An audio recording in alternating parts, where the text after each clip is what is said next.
ఈవీఎంలపై ఫిర్యాదులు వెనక్కి తీసుకోండి, మీరు చెల్లించిన ఫీజు వాపసు ఇస్తాం, వైఎస్ఆర్సీపీ అభ్యర్థులపై ఎన్నికల సంఘం అధికారుల ఒత్తిడి. ఇది ఈవీఎంల పైన వైఎస్ఆర్సీపీకి సంబంధించిన కొంతమంది అభ్యర్థులు ఫిర్యాదు చేశారు. వాళ్ళ కాన్స్టిట్యున్సీ పరిధిలో వాళ్ళకున్న అనుమానాలపైన, పోలింగ్ పర్సెంటేజ్ పెరగడం పైన కంప్లైంట్ చేశారు. ఆ కంప్లైంట్ పైన ఇప్పుడు విచారణ చేయాల్సిన పరిస్థితి వచ్చింది. ఆ విచారణ చేస్తే అసలు విషయాలు బయటకు వస్తాయని చెప్పి వైఎస్ఆర్సీపీ నాయకులు ఎవరైతే ఫిర్యాదు చేశారో వాళ్ళపైన ఎన్నికల కమిషన్ అధికారులు ఒత్తిడి చేస్తారట. మీరు ఆ ఫిర్యాదు వెనక్కి తీసుకోండి అని చెప్పి రకరకాల పేర్లతో ఒత్తిడి చేస్తారట. ఇది ఒక వార్త. చూద్దాం ఏందో. మీరు చెల్లించిన ఫీజు వాపసు ఇస్తాం అంటే విచారణ కోసం ఫీజు చెల్లించాల్సి ఉంటుంది కంప్లైంట్ చేసినప్పుడు. ఆ ఫీజు కూడా డీడీ తీశారట. ఆ డీడీని మీకు వాపసు ఇస్తాం, మీ డబ్బులు మీరు తీసుకోవచ్చు, కానీ మీ ఫిర్యాదు మీద వెనక్కిపోండిగా మా మా మా దొంగతనం అంతా బయటపడింది, మేము చేసిన అక్రమాలు బయటపడతాయి అనే ఉద్దేశమా మరి ఏందో కానీ మొత్తానికైతే వెనక్కి తీసుకోండి అంటున్నారట. విజయనగరం లోక్సభ స్థానం పరిధిలో 81% పోలింగ్ అయిందట. 21 రోజులు గడిచిన ఈవీఎంలలో ఇంకా 99% ఛార్జింగ్ ఉంది. ఇది ఈవీఎంల ఛార్జింగు 99% ఉందట. పోలింగ్ పర్సెంటేజ్ అంతా 81%.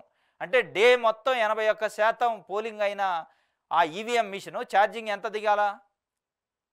99% అంటే 1% దిగింది. అంటే 1% దిగిందంటే ఒక 10 ఓట్లు 20 ఓట్లు వేస్తేనే 1% దిగిద్ది. 81% ఓట్లు వేసాక కూడా 99% ఛార్జింగ్ ఉందంటే అది ఆ మిషనేనా కాదా? అసలు పోలింగ్ జరిగిన మిషన్ అయి ఉంటే ఛార్జింగ్ శాతం 50%, 40%, 30% ఉండాలి. అది కూడా 21 రోజుల తర్వాత. కౌంటింగ్కిను పోలింగ్కి చాలా తేడా ఉంది రోజులు. 21 రోజులకు కూడా 99% ఛార్జింగ్ ఉంది.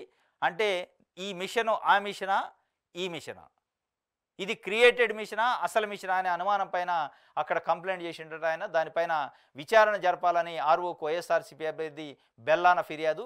ఈసీ సూచన మేరకు 94,400 ఫీజు కూడా చెల్లించిండట.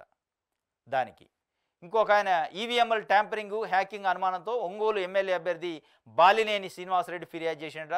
విచారణ కోసం 5,66,400 పే చేయమంటే పే చేసిండట హ్యాకింగ్ పైన.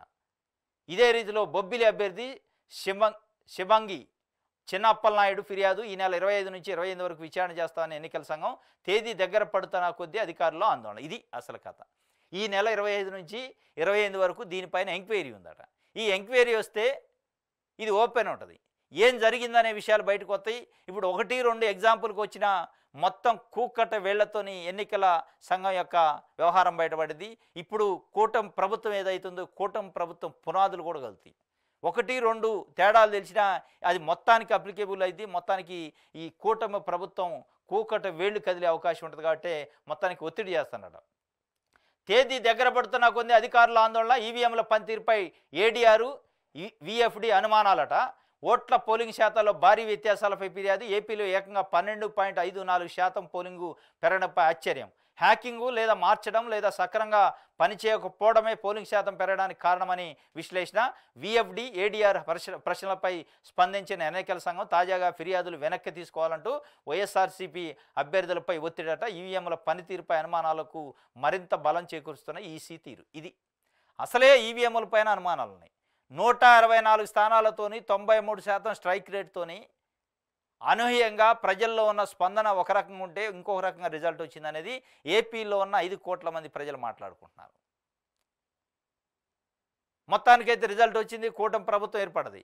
అనేక రకాల కంప్లైంట్లు ఉన్నాయి. ఎన్నికలలో పోలింగ్ శాతం పెరగడం పైన, ఎన్నికలలో జరిగిన అవకతవకలు జరిగినాయనే అనుమానాలు, హ్యాకింగ్ జరిగిందా, పని చేయలేదా, ఏదో జరిగిందనే పెద్ద ఎత్తున చర్చ జరుగుతుంది. ఇప్పుడు ఈ నెల 25 నుంచి 28 వరకు ఈవీఎంల పైన చేసిన కంప్లైంట్ల పైన విచారణ ఉంది. ఈ విచారణ కంటే ముందు చేసిన కంప్లైంట్ని డ్రాప్ చేసుకోండి, వెనక్కి తీసుకోండి, విత్డ్రా చేసుకోండి అని ఒత్తిడి చేస్తున్నట కంప్లైంట్దారులపైన. ఎందుకు ఒత్తిడి చేస్తున్నారు అనేది పెద్ద ప్రశ్న. ఈ ఒత్తిడి చేస్తున్నారు అంటేనే దీని వెనక ఏదో మతలబు జరిగింది. అసలు ఈ కూటమి ప్రభుత్వం సక్రమంగా వచ్చిందా లేదా ఈవీఎంలతో వచ్చిందా అనే పెద్ద ఎత్తున చర్చ జరుగుతుంది. ఆ చర్చకి ఇంకా బలం చేకూరుస్తుంది అనేది సాక్షి పేపర్ రాసింది. ఈవీఎంల పైన కంప్లైంట్లు వెనక్కి తీసుకోండి అని ఒత్తిడి చేస్తున్నారు అంటే ఇందులో ఏదో మతలబు ఉంది, ఏదో తేడా జరిగింది అనేది బలం చేకూర్చే విధంగా ఉందని చెప్పి అంటున్నా అని ఒక వార్త రాసింది. చూడాలి ఏం చేస్తారో.